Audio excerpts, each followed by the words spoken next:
So मी आजचा scene सांगतो काय सीन झाला.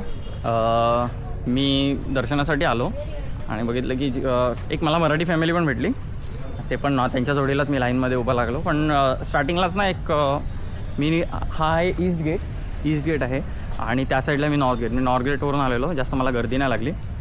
बट मी एक गोष्ट नोटीस केली, मी जसा आलो त्याच्यानंतर मला नाही माहीत हा मी पोस्ट करणार नाही करणार, बट दर्शनाच्या लाईनच्याच वेळेला ना एक सभामंडप आहे बाजूला.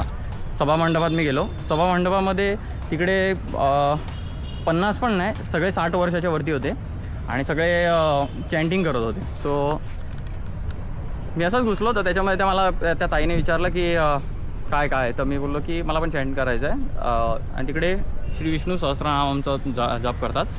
सो मी पण जाप करायला घुसलो. त्याच्यामध्ये गेला मला जवळपास पाऊण तास गेला.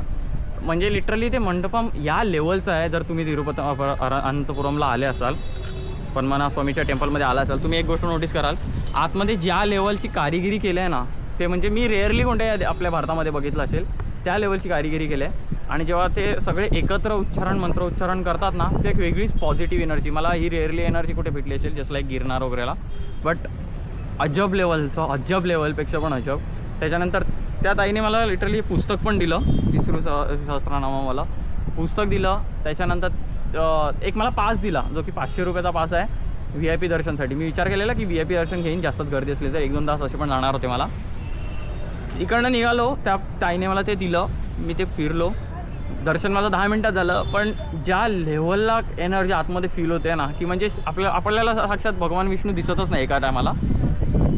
पहिला आपल्याला पाय दिसतात, नंतर पोट दिसतात, नंतर विष्णू दप्त. आणि आतमध्ये असं आहे ना की लाईट लावलेलीच नसते, बट ऑब्वियस आहे लाईट नाही आहे. सो तुम्हाला जे दिसतं ना ते तुम्हाला फक्त दिव्याच्या प्रकाशात दिसतं. तर मला फक्त भगवान विष्णूचं थोडंफार म्हणजे असं एक समजून येतं की आकृती आहे, शेषनाग थोडाफार असा दिसतो.